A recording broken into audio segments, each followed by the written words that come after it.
എല്ലാവർക്കും നമസ്കാരം. നമ്മൾ ഇന്ന് പഠിക്കാൻ പോകുന്ന ഭാഗം മെക്കാനിക്കൽ പ്രോപ്പർട്ടീസ് ഓഫ് മെറ്റീരിയൽസിലെ ഇലാസ്റ്റിക് കോൺസ്റ്റൻസും അതുപോലെ തന്നെ ടൈപ്സ് ഓഫ് സ്ട്രെസ്സസ്, പിന്നെ മറ്റേ stress strain behaviour of different materials, ഇത്രയും പോർഷൻസ് ആണ് നമ്മൾ ഈ ഒരു സെഷനിൽ ഉൾപ്പെടുത്തിയിട്ടുള്ളത്. ഫസ്റ്റ് നമുക്ക് അറിയേണ്ടത് ഇലാസ്റ്റിക് കോൺസ്റ്റൻസ് ആണ്. മെയിനായിട്ട് 4 ഇലാസ്റ്റിക് കോൺസ്റ്റൻസ് ആണുള്ളത് ഐസോട്രോപിക് മെറ്റീരിയൽസിന്. ഫസ്റ്റ് വൺ ഇലാസ്റ്റിസിറ്റി മോഡുലസ് അല്ലെങ്കിൽ യങ്സ് മോഡുലസ് എന്നറിയപ്പെടുന്ന ഇ എന്ന് പറയുന്ന സംഭവം. സ്ട്രെസ് ബൈ സ്ട്രെയിൻ ആണ് ഈ ഒരു എന്ന് പറഞ്ഞു കഴിഞ്ഞാൽ. കണ്ട, ഇതിപ്പോ ഒരു ബാർ പിടിച്ചു, നിലത്തോട്ട് പിടിച്ചു വലിച്ചു, അതിന്റെ linear stress by linear strain ആണ് ഇലാസ്റ്റിക് മോഡുലസ്. പിന്നെ ഷിയർ മോഡുലസ് ഉണ്ട്. ഷിയർ മോഡുലസ് എന്ന് പറഞ്ഞു കഴിഞ്ഞാൽ shear stress by shear strain, ഈ ഒരു ഫിഗറിനെ ബേസ് ചെയ്തിട്ട് പറയുന്നത്. പിന്നെ ബൾക്ക് മോഡുലസ്, അതായത് volumetric stress by volumetric strain ആണ്. അതുപോലെ പോയിസൺസ് റേഷ്യോ അതെന്താണെന്ന് നമുക്ക് ആ ഒരു first one modulus of elasticity അല്ലെങ്കിൽ യങ്സ് മോഡുലസ് എന്നറിയപ്പെടുന്ന സംഭവം. That is definition, it is the ratio of linear stress by linear strain അല്ലെങ്കിൽ longitudinal stress by longitudinal strain. നമ്മളൊരു ബോഡി എടുക്കുകയാണെന്ന് വെച്ചിട്ടുണ്ടെങ്കിൽ ആ ബോഡിയുടെ ലെങ്ത്തിന്റെ ഡയറക്ഷനിലുള്ള ലെങ്ത്തിന് പാരലൽ ആയിട്ടുള്ള ഡയറക്ഷനാണ് ലോഞ്ചിറ്റ്യൂഡിനൽ ഡയറക്ഷൻ. അതിന് പെർപെൻഡിക്കുലർ ഡയറക്ഷൻ ആണ് ട്രാൻസ്വേഴ്സ് ഡയറക്ഷൻ. ഓക്കെ, സോ ഈ ഒരു ഇതൊരു പൈപ്പാന്ന് വിചാരിക്കുക, അല്ലെങ്കിൽ ഒരു റോഡാന്ന് വിചാരിക്കുക. അതിന് എഫ് എന്ന് പറയുന്ന ഫോഴ്സ് പിടിച്ചു വലിച്ചപ്പോൾ ഡീൽ എന്ന് പറയുന്ന ഡീഫോർമേഷൻ അതിനുണ്ടായി. ഇതിന്റെ area of cross section A ആണെങ്കിൽ യങ്സ് മോഡുലസ് എന്ന് പറഞ്ഞു കഴിഞ്ഞാൽ സ്ട്രെസ് എത്രയാണ്? Force by area. സ്ട്രെയിൻ എന്ന് പറഞ്ഞു കഴിഞ്ഞാൽ change in length by original length. So dl by l. So this is the Young's modulus. Okay, linear strain എന്ന് പറഞ്ഞു കഴിഞ്ഞാൽ എത്രത്തോളം ലെങ്ത് കൂടി ഡിവൈഡ് ബൈ ഒറിജിനൽ ലെങ്ത്. ഈ ഡെഫിനേഷൻ നിങ്ങൾക്ക് വായിച്ചു നോക്കിയാൽ മനസ്സിലാവും. ഇതിന് യൂണിറ്റ് ഇല്ല, കാരണം ഇപ്പോൾ ഒരു മീറ്റർ നീളമുള്ള സാധനം അതിനെ പിടിച്ചു വലിച്ചപ്പോൾ 10 സെന്റിമീറ്റർ കൂടി. 10/100 അതിന്റെ strain. 10 centimetre by 100 centimetre. So centimetre വെട്ടിപ്പോയി. സോ സ്ട്രെയിൻ എന്ന് പറഞ്ഞു കഴിഞ്ഞാൽ ഒരു യൂണിറ്റ് ഇല്ലാത്ത പാരാമീറ്റർ ആണ്. സോ യങ്സ് മോഡുലസിന്റെ യൂണിറ്റ് എന്ന് പറഞ്ഞു കഴിഞ്ഞാൽ സ്ട്രെസ്സിന്റെ യൂണിറ്റ് തന്നെയാണ്. ന്യൂട്ടൺ പെർ mm സ്ക്വയർ ആയിരിക്കും, അല്ലെങ്കിൽ kilo newton per metre square ആയിരിക്കും. ഓക്കെ, ഇനി ലാറ്ററൽ സ്ട്രെയിൻ ഉണ്ട്. Lateral strain, strain measured lateral to the linear strain is called lateral strain. Okay, അങ്ങനെ പറഞ്ഞു കഴിഞ്ഞാൽ ഇപ്പൊ നമ്മളൊരു ഇരുമ്പിന്റെ റോഡ് എടുത്തിട്ട് അതിനെ പിടിച്ചു വലിക്കാനിരിക്കുക. അപ്പോൾ ഓട്ടോമാറ്റിക്കായി ലെങ്ത് ഇൻക്രീസ് ചെയ്യും. ലെങ്ത് ഇൻക്രീസ് ചെയ്യുമ്പോൾ എന്ത് സംഭവിക്കും? അതിന്റെ തിക്നെസ് എന്തായാലും കുറയും, അല്ലേ? തിക്നെസ് കുറയും. നമ്മൾ ബബ്ലിഗം പിടിച്ച് 2 സൈഡിൽ വലിക്കുകയാണെങ്കിൽ ലെങ്ത് കൂടുന്നതിനൊപ്പം ആ ഒരു ബബ്ലിഗത്തിന്റെ തിക്നെസ് കുറഞ്ഞു വരും. സോ ആ സൈഡിലെ തിക്നെസിന്റെ ഡയറക്ഷനിലത്തെ change in dimension by original dimension ആണ് ലാറ്ററൽ സ്ട്രെയിൻ. ഡീറ്റെയിൽ ആയിട്ട് നോക്കാം. ഒരു റൗണ്ട് ബാർ എടുത്തു, അതിനെ പിടിച്ചു വലിച്ചു കഴിഞ്ഞാൽ ലെങ്ത് ഇൻക്രീസ് ചെയ്യും, ഡയമീറ്റർ കുറയും. ഓക്കെ, ഡയമീറ്റർ കുറയും. സോ ചേഞ്ച് ഇൻ ഡയമീറ്റർ, അതായത് ഒരു 10 സെന്റിമീറ്ററിന്റെ ഡയമീറ്റർ 8 സെന്റിമീറ്റർ ആയി കഴിഞ്ഞിട്ടുണ്ടെങ്കിൽ 2 സെന്റിമീറ്റർ ആണ് കുറഞ്ഞത്. അപ്പൊ 2/10 ആണ് അതിന്റെ ലാറ്ററൽ സ്ട്രെയിൻ. ഓക്കെ, അതുപോലെ റെക്ടാങ്കുലർ ബാർ ആണെങ്കിലോ നമ്മൾ പിടിച്ച് വലിച്ചിട്ടുണ്ടെങ്കിൽ അതിനൊരു ബ്രെഡ്ത്തും ഉണ്ടാവും. ഇതാണ് ബ്രെഡ്ത്ത്. ഒരു ഡെപ്തും ഉണ്ടാവും. ബ്രെഡ്ത്തും കുറയും, ഡെപ്തും കുറയും.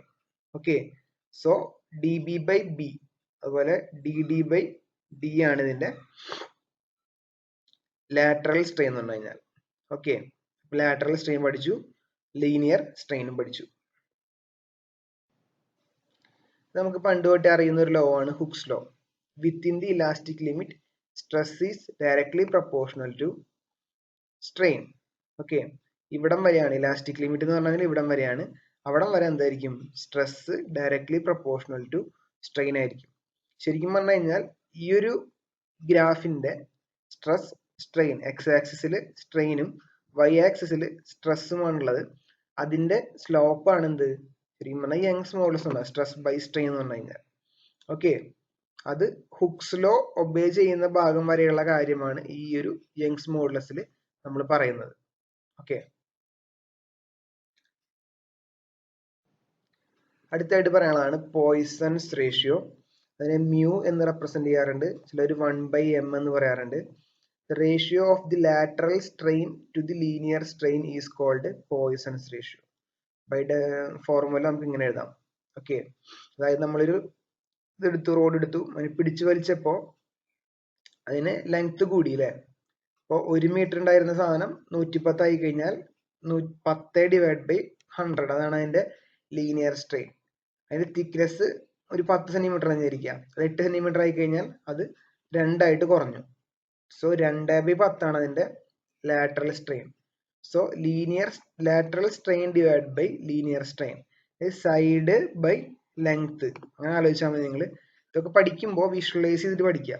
ഓക്കെ, സ്ട്രെയിൻ എന്ന് പറയുമ്പോൾ തന്നെ വിഷ്വലൈസ് ചെയ്യുന്നത് എന്താണ്, അതിന്റെ ഡയമെൻഷൻ കുറയുന്നു അല്ലെങ്കിൽ ഡയമെൻഷൻ കൂടുന്നു, ചേഞ്ച് ഉണ്ടാവുന്നതാണ് സ്ട്രെയിനിന്റെ അർത്ഥം. So this is the Poisson's ratio. Poisons ratio എപ്പോഴും ഒരു 1നേക്കാട്ടിലും ചെറിയ വാല്യൂ ആയിരിക്കും. അതെന്താ അങ്ങനെ ആവാൻ കാരണം എന്ന് വെച്ചിട്ടുണ്ടെങ്കിൽ, നമ്മൾ പിടിച്ചു വലിക്കുന്ന ഡയറക്ഷനിലായിരിക്കും എപ്പോഴും സ്ട്രെയിൻ കൂടുതലുണ്ടാവുക, മറ്റോടത്ത് കുറച്ചുണ്ടാവുള്ളൂ.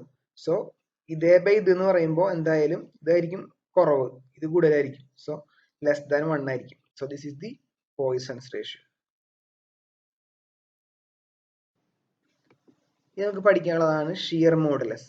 സിമ്പിൾ ആയിട്ട് പറയണമെങ്കിൽ shear stress by shear strain ആണ് മോഡുലസ് ഓഫ് റിജിഡിറ്റി എന്നറിയപ്പെടുന്ന ഷിയർ മോഡുലസ്. ഓക്കെ, അതിന് ജി എന്ന് റെപ്രസെന്റ് ചെയ്യാറുണ്ട്, സി എന്ന് റെപ്രസെന്റ് ചെയ്യാറുണ്ട്. ഇനി എന്താണ് ഇത് എന്ന് മനസ്സിലാക്കുന്നതാണ് ശരിക്കുമുള്ള നമ്മുടെ പഠിപ്പ് എന്ന് പറഞ്ഞു കഴിഞ്ഞാൽ, നമ്മളൊരു ബോഡി എടുത്തു, അതിന് ടാൻജൻഷ്യൽ ആയിട്ടൊരു ഫോഴ്സ്, ഇത് ഇങ്ങനെ നേരുന്ന ബോഡിയാണ്, അതിന്റെ മോൾ ഭാഗത്ത് പിടിച്ച് നമ്മൾ പതുക്കെ മോൾ ഭാഗത്ത് അമർത്തി പിടിച്ചിട്ട് പതുക്കെ റൈറ്റ് സൈഡിലോട്ട് നീക്കിയപ്പോൾ ഈ ബോഡി ഇങ്ങനെ ഡീഫോം ചെയ്തു, ചെരിഞ്ഞു. That is the shear deformation. Okay, അപ്പോൾ ഫോഴ്സ് എന്ന് പറഞ്ഞാൽ ഇതാണ്, കണ്ട, ഇതിന്റെ മോൾ ഭാഗത്ത് കൊടുക്കുന്നതാണ് ഫോഴ്സ്, റൈറ്റിലോട്ട്, അടിഭാഗം ഫിക്സ്ഡ് ആണ്. സോ ഈ ഒരു force by area, that is the shear stress. Okay, that is the shear force by shear area ആണ് shear stress.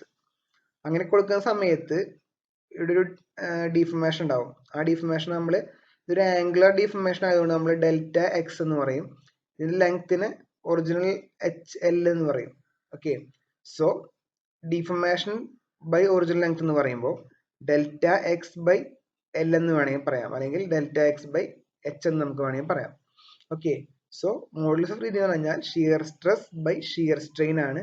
So stress force by area ആണ്, shear strain delta X by L ആണ്. So this is the അതിന്റെ formula. Okay, that is the shear modulus. Shear എന്ന് പറഞ്ഞു കഴിഞ്ഞാൽ ഒരു വളരെ എന്താണ് ബൃഹത്തായിട്ടുള്ള ഒരു ഷിയർ, ഒരു വളരെ സംഭവമാണ് ശരിക്കും പറഞ്ഞു കഴിഞ്ഞാൽ. അത് നമുക്ക് കുറച്ച് കാര്യങ്ങൾ പഠിക്കുമ്പോൾ ഞാൻ ആ ടൈമിൽ പറഞ്ഞുതരാം എന്താണ് ഷിയറിന്റെ ഇമ്പോർട്ടൻ്റ് എന്ന്. അടുത്ത് നമുക്ക് പഠിക്കാനുള്ളത് വോളിയമെട്രിക് സ്ട്രെയിൻ ആണ്. നമ്മളിപ്പോൾ എന്തൊക്കെ സ്ട്രെയിൻ പഠിച്ചു? First one linear strain, second one lateral strain, third one shear strain, ഇനി അതുപോലെ വോളിയമെട്രിക് സ്ട്രെയിൻ. ഓക്കെ, ഇപ്പൊ നമ്മൾ പറയുകയാണെങ്കിൽ നമ്മൾക്ക് അറിയാം, ഈ ഒരു കടലിന്റെ അടിയിലൊക്കെ ജീവിക്കുന്ന ഭയങ്കര ഓഷ്യൻസ് ഒക്കെ ഉണ്ടല്ലോ, അതിനടിയിൽ ജീവിക്കുന്ന മത്സ്യങ്ങളൊക്കെ ഭയങ്കര പ്രഷറിൽ ജീവിക്കുന്ന മത്സ്യങ്ങളാണ്. ഓക്കെ, അപ്പൊ അവറ്റങ്ങൾ ഓട്ടോമാറ്റിക്കലി ആ ഹൈ പ്രഷർ വിത്ത്സ്റ്റാൻഡ് ചെയ്യാനായിട്ടാണ് എന്ത്, ഇത്രയും അതിനുള്ളിൽ നിന്നും ആ ഒരു ബ്ലഡ് അത്രയും പ്രഷർ കൊടുക്കുന്നതുകൊണ്ടാണ് അത് അങ്ങനെ നിൽക്കാൻ പറ്റുന്നത്. ഈ മത്സ്യങ്ങളൊക്കെ നമ്മൾ കൊണ്ടുപോയി കരയിലിട്ട് നോക്കിയേ, പ്രഷർ കുറയും, അപ്പൊ ഓട്ടോമാറ്റിക്കലി പെട്ടെന്ന് ചത്തുപോകും, അതിന്റെ വോള്യൂം കൂടും ശരിക്കും പറഞ്ഞു കഴിഞ്ഞാൽ. ഓക്കെ, സോ പ്രഷർ ചുറ്റുമുള്ള ഫ്ലൂയിഡിന്റെ, എയർ ഒരു ഫ്ലൂയിഡാണ്, വാട്ടർ ഒരു ഫ്ലൂയിഡാണ്. നമുക്ക് പറഞ്ഞു കേട്ടല്ലേ, ഈ വായുകുമിളകള് വെള്ളത്തിന്റെ അടിയിൽ നിന്ന് മുകളിലേക്ക് വരുന്നതോറും അതിന്റെ എന്ത് കൂടും, ഡയമീറ്റർ കൂടി കൂടി വരും pressure കുറയുന്നതിനനുസരിച്ചിട്ട്.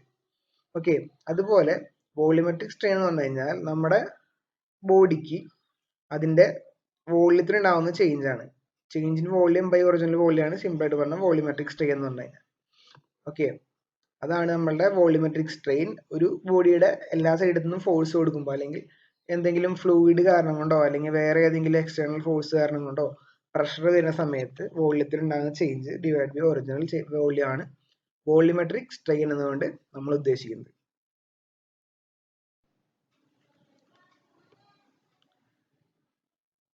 Next one bulk modulus ആണ്. ബൾക്ക് മോഡുലസ് എന്ന് പറഞ്ഞു കഴിഞ്ഞാൽ volumetric stress by volumetric strain എന്നാണ് ഡെഫിനേഷൻ. ഇവിടെ എഴുതിയിട്ടുള്ളത് direct stress by volumetric strain എന്നാണ്. അങ്ങനെ എഴുതിയാലും കുഴപ്പമൊന്നുമില്ല. ശരിക്കും പറയുകയാണെങ്കിൽ volumetric stress by volumetric strain. Okay, അപ്പൊ നിങ്ങൾ ഓരോന്നായിട്ട് പഠിച്ചു തരണം. Young's modulus, linear stress by linear strain, shear modulus, shear stress by shear strain, അതുപോലെ തന്നെ bulk modulus, volumetric stress by volumetric strain. Okay, ഇങ്ങനെ ബോഡി എല്ലാ സൈഡിൽ നിന്നും എഫ് എന്ന് പറയുന്ന ഫോഴ്സ് ഒന്നല്ലെങ്കിൽ കംപ്രഷൻ അല്ലെങ്കിൽ ടെൻഷൻ കൊടുക്കാണ്. അപ്പൊ അതിനുണ്ടാവുന്ന വോള്യൂമെട്രിക് ആയിട്ടുള്ള ചേഞ്ച്, അതിന്റെ റേഷ്യോ ആണ് ബൾക്ക് മോഡുലസ്. ഇതൊക്കെ തമ്മിൽ ഒരു റിലേഷൻഷിപ്പ് ഉണ്ട്. ഈ റിലേഷൻഷിപ്പ് ഒക്കെ നമുക്ക് പ്രോബ്ലംസ് ചെയ്യാനായിട്ട് ആവശ്യം വരും.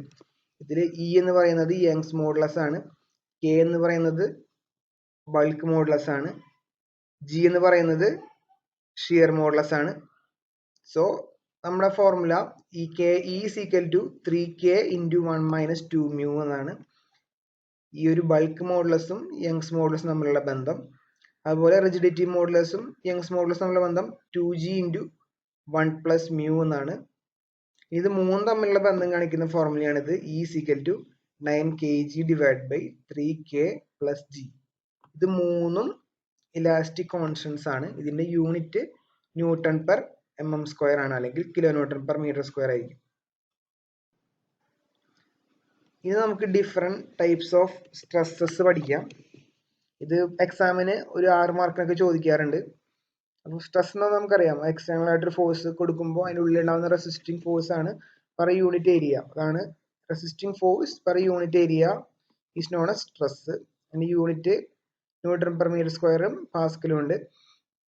ശരിക്കും പറഞ്ഞാൽ ഇതാണ് SI യൂണിറ്റ്, ന്യൂട്ടൺ പെർ മീറ്റർ². അതിന് പാസ്കൽ എന്ന് നമുക്ക് പറയാൻ പറ്റും.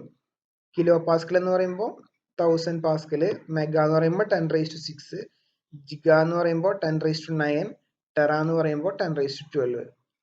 ഓക്കെ, സ്ട്രെസ്സിനെ ഇങ്ങനെ ക്ലാസിഫൈ ചെയ്തിട്ടുണ്ട്. ഡയറക്റ്റ് സ്ട്രെസ്, ഇൻഡയറക്റ്റ് സ്ട്രെസ് എന്നൊക്കെ പറഞ്ഞിട്ട്.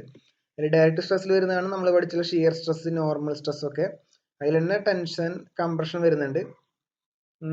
ഇതൊക്കെ ഇങ്ങനെ പറഞ്ഞു തരാം ഡീറ്റെയിൽ ആയിട്ട്. അതുപോലെ തന്നെ ഇൻഡയറക്റ്റ് സ്ട്രെസ്സിൽ ടോർഷനും ബെൻഡിങ്ങും ആണ് വരുന്നത്. ഓക്കെ, നമുക്ക് ഓരോന്നായിട്ട്. ഡയറക്റ്റ് സ്ട്രെസ് ഒന്നുമില്ല, നമ്മൾ നേരത്തെ പറഞ്ഞ എക്സാമ്പിൾ തന്നെയാണ്. നമ്മളൊരു റോഡ് എടുത്തു, അതിന്റെ ഒരറ്റത്ത് പിടിച്ച് വലിച്ചു, അല്ലെങ്കിൽ രണ്ടറ്റത്ത് പിടിച്ച് വലിച്ചു. That is the direct stress. Stress may be normal stress or shear stress. Normal stress is the stress which acts in direction perpendicular to the area. Normal stress is further classified into tensile stress and compressive stress. Okay, വളരെ simple ആണ്. നമ്മളൊരു road എടുത്തിട്ട് രണ്ട് സൈഡിൽ നിന്ന് പിടിച്ച് വലിക്കുക, അത് ടെൻസൈൽ സ്ട്രെസ്. രണ്ട് സൈഡിലും പിടിച്ച് അമർത്തുക, അത് കംപ്രസീവ് സ്ട്രെസ്. സോ രണ്ട് ടൈപ്പ് ഡയറക്റ്റ് സ്ട്രെസ് ഉണ്ട്. അതാണ് ഇതിൽ പറയണത്, അത്രേ ഉള്ളൂ. അപ്പൊ അതിന്റെ സ്ട്രെസ് എന്ന് പറഞ്ഞു കഴിഞ്ഞാൽ ഫോഴ്സ് ബൈ ഏരിയ. ഫോഴ്സ് എപ്പോഴും പ്രയോഗിക്കുന്നത് ഏരിയക്ക് പെർപെൻഡിക്കുലർ ആയിരിക്കും. കണ്ടില്ലേ, ഇതാണ് tensile stress, force by area. P/A ആണ് അതിന്റെ മാഗ്നിറ്റ്യൂഡ്. കംപ്രസീവ് സ്ട്രെസ് ഉണ്ട്, അമർത്തുമ്പോൾ എത്രത്തോളം റെസിസ്റ്റ് ചെയ്യുന്നു material. That is the compressive stress. Force by area തന്നെയാണ് അതിന്റെ മാഗ്നിറ്റ്യൂഡ്. ഷിയർ സ്ട്രെസ് പറഞ്ഞില്ലേ, നമ്മളുടെ ഏരിയക്ക് പെർപെൻഡിക്കുലർ ആയിട്ട്, അല്ലെങ്കിൽ ഏരിയക്കല്ല, ആക്സിസിന് പെർപെൻഡിക്കുലർ ആയിട്ട് അല്ലെങ്കിൽ ഏരിയക്ക് ടാൻജൻഷ്യൽ ആയിട്ട് നമ്മളൊരു ഫോഴ്സ് കൊടുക്കുകയാണ്. ഓക്കെ, നമുക്കൊരു കേക്കൊക്കെ നമ്മളിങ്ങനെ പൊട്ടിച്ചെടുക്കാനാണ് ഇങ്ങനെ എടുക്കില്ലേ, ഇങ്ങനെ സ്ലൈഡ് ചെയ്ത് പൊട്ടിച്ചെടുക്കില്ലേ. നമ്മൾ കേക്ക് കട്ട് ചെയ്യാന്നിരിക്കുക. കേക്ക് കട്ട് ചെയ്യുന്ന സമയത്ത് കത്തി എങ്ങനെ മൂവ് ചെയ്യാം? പ്ലെയിനിന് പെർപെൻഡിക്കുലർ ആയിട്ടാണ് മൂവ് ചെയ്യുക, അല്ലെ? ടാൻജൻഷ്യൽ ആയിട്ട്. സോ ആ കത്തി ഇപ്പൊ നമ്മൾ വിചാരിക്കുകയാണ്, ഇപ്പൊ നമ്മൾ കോൺക്രീറ്റിന്റെ ഒരു കേക്ക് ഉണ്ടാക്കി മുറിക്കാൻ നമുക്ക് ഭയങ്കര ബുദ്ധിമുട്ടാണ്. പക്ഷെ നമ്മുടെ സാധാരണ കേക്ക് മുറിക്കാനായിട്ട് എളുപ്പമാണ്, കാരണം അതിന് ഷിയർ സ്ട്രെസ് കുറവാണ്. ഓക്കെ, അപ്പൊ നിങ്ങൾ ആലോചിക്കുക, ആ ഒരു കത്തി ആ ഒരു കേക്കിനെ ഇങ്ങനെ ടാൻജൻഷ്യൽ ആയിട്ടാണ് എന്ത് ചെയ്യുന്നത്, മൂവ് ചെയ്യുന്നത്. Okay, so that is the shear stress. Stress induced in a body when subjected to two equal and opposite forces which are acting tangentially. This is the very important. Tangentially across the resisting section, as a result of which body tends to shear off across that section. Okay, this is the shear stress. നിങ്ങൾ വരയ്ക്കേണ്ട ഒന്നല്ലെങ്കിൽ ഈ ഒരു figure വരയ്ക്കുക. അത് നേരത്തെ കണ്ട ഫിഗറിൽ ഇങ്ങനെ ചെരിഞ്ഞു പോണത്, ഇങ്ങനെ ചെരിഞ്ഞു പോണ ഒരു ഫിഗർ ഉണ്ട്, അത് വരയ്ക്കുക. ഓക്കെ. അടുത്ത് ബെൻഡിങ് സ്ട്രെസ് ആണ്. ഒന്നുമില്ല, വളരെ സിമ്പിൾ ആണ്. നമ്മൾ ഈ ഒരു ടോസ് 2-ൽ ഇതെല്ലാം പഠിക്കും, ഒന്നും പേടിക്കേണ്ട ആരും. ബെൻഡിങ് സ്ട്രെസ് എന്ന് പറഞ്ഞു കഴിഞ്ഞാൽ നമ്മളൊരു ബീം എടുത്തു, ആ ബീമിന് നമ്മൾ മുകളിൽ ലോഡ് കൊടുത്തു. സ്വാഭാവികമായിട്ടും നിങ്ങളൊരു സാധനം, ഇപ്പോൾ ഒരു സ്കെയിലോ അല്ലെങ്കിൽ റബ്ബറാണ് ഏറ്റവും നല്ലത്. റബ്ബർ എടുത്ത് നിങ്ങൾ രണ്ട് കൈയിലും ഇങ്ങനെ പിടിക്കുക. ഒരു കൈ ലെഫ്റ്റിലും ഒരു കൈ റൈറ്റിലും പിടിച്ച് നിങ്ങൾ ആ റബ്ബറിനെ പതുക്കെ ബെൻഡ് ചെയ്യുക. ഓക്കെ. അതിങ്ങനെ ബെൻഡ് ചെയ്യുന്ന സമയത്ത് സ്വാഭാവികമായിട്ടും അതിന്റെ താഴ്ഭാഗത്ത് ലെങ്ത് കൂടും, റബ്ബറിന്റെ മുകൾ ഭാഗം അടുത്തടുത്തടുത്ത് വരും. എന്തെങ്കിലും ഡൗട്ട് ഉണ്ടെന്ന് വെച്ചിട്ടുണ്ടെങ്കിൽ ആ റബ്ബറിന്റെ അടിയിൽ കുറച്ച് ലൈൻസ് ഇടുക, പേന വെച്ചിട്ട് മുകൾ ഭാഗത്തും കുറച്ച് ലൈൻസ് ഇടുക. എന്നിട്ട് ഈ റബ്ബർ പിടിച്ച് ഇങ്ങനെ വളച്ചു നോക്കുക, താഴത്തോട്ട് വളച്ചു നോക്കുക, യു പോലെ. അപ്പൊ അടിഭാഗത്തെ ലെങ്ത്, ആ വരകൾ തമ്മിലുള്ള ഡിസ്റ്റൻസ് കൂടി വരും, മുകൾ ഭാഗത്തെ ഡിസ്റ്റൻസ് കുറഞ്ഞു വരും.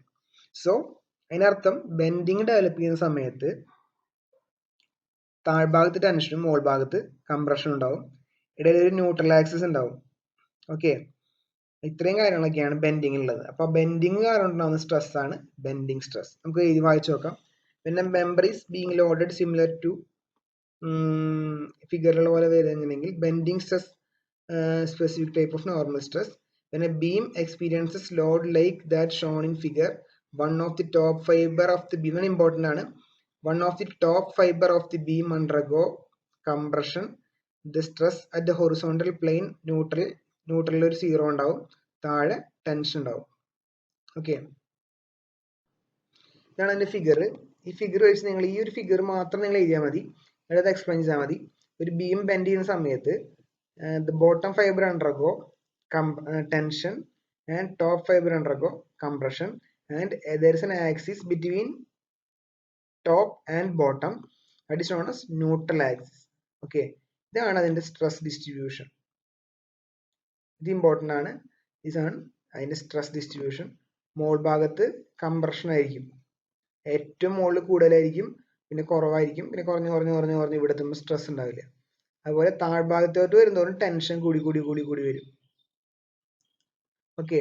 അപ്പൊ this is the bending stress. ഇതാണ് നമ്മളുടെ ബെൻഡിങ് സ്ട്രെസ് എന്ന് പറയാനുള്ളത്. ബെൻഡിങ് സ്ട്രെസ് എന്ന് പറയുമ്പോൾ എന്തൊക്കെ പറയണം? ഈ ഒരു ഫിഗർ വരയ്ക്കണം, ഈ ഒരു ന്യൂട്രൽ ആക്സിസ് മാർക്ക് ചെയ്യണം, ഈ ഒരു സ്ട്രെസ് അല്ലെങ്കിൽ സ്ട്രെയിൻ ബ്ലോക്ക് വരയ്ക്കണം. ഓക്കെ. എന്നിട്ട് ഇവിടെ കംപ്രഷൻ എന്നും ഇവിടെ ടെൻഷൻ എന്നും നമ്മൾ എഴുതണം. അടുത്താണ് ടോർഷണൽ സ്ട്രെസ്. ടോർഷണൽ സ്ട്രെസ് എന്ന് പറഞ്ഞു കഴിഞ്ഞാൽ ഒരു ഷിയർ സ്ട്രെസ് ആണ്. നമ്മൾ ഡീറ്റെയിൽ ആയിട്ട് ഇത് പഠിക്കും, അടുത്ത മൊഡ്യൂളിലൊക്കെ പഠിക്കും. ഇപ്പൊ ഒരു മെഷീൻ പാർട്ടോ അല്ലെങ്കിൽ ഒരു ഷാഫ്റ്റോ നമ്മൾ പിടിച്ച് പിരിക്കുന്ന സമയത്ത് അതിൽ സ്ട്രെസ് ഡെവലപ്പ് ആവും. അതെന്ത് സ്ട്രെസ് ആണെന്ന് നിങ്ങൾക്ക് അറിയണ്ടാവില്ല. അത് നോർമൽ സ്ട്രെസ് അല്ല, കംപ്രസീവ് സ്ട്രെസ് അല്ല, അതൊരു ഷിയർ സ്ട്രെസ് ആണ്. അതിന്റെ ഡയറക്ഷൻ ഏകദേശം ഇങ്ങനെയായിരിക്കും, ഏകദേശം അല്ല, കറക്റ്റ് ഇങ്ങനെയായിരിക്കും, ഈ ഒരു ബെൻഡിങ് സ്ട്രെസ് പോലെ. പക്ഷെ ബെൻഡിങ് സ്ട്രെസ്സിന്റെ ഡയറക്ഷൻ എന്ന് പറഞ്ഞു കഴിഞ്ഞാൽ ഒടിക്കുന്ന ഡയറക്ഷനിൽ തന്നെയായിരുന്നു, ലെങ്ത്തിന്റെ ഡയറക്ഷനിൽ. ഇത് അങ്ങനെയല്ല, ഇത് അക്രോസ് ദി ഏരിയ ആണ് ഇങ്ങനെ ഡെവലപ്പ് ആവുക. ഇതൊരു ഷിയർ സ്ട്രെസ് ആണ്, ഒരു ഷിയർ റെസിസ്റ്റൻസ് ആണ് നമ്മളിവിടെ കാണാം. ഒരു ചോക്ക് എടുത്തിട്ട് നമുക്ക് ഇങ്ങനെ ട്വിസ്റ്റ് ചെയ്ത് പൊട്ടിക്കാൻ പറ്റും, ടോർഷൻ കൊടുത്തിട്ട്. അപ്പൊ ശരിക്കും സംഭവിക്കുന്നത് ചോക്കിന്റെ ടോർഷൻ സ്ട്രെസ് അല്ലെങ്കിൽ ഷിയർ സ്ട്രെസ് എത്രത്തോളം ഉണ്ട് എന്നാണ് എന്ന് മനസ്സിലാവുക. Okay. So this is the torsional shear stress. അപ്പോൾ എല്ലാവർക്കും താങ്ക് യു വെരി മച്ച്.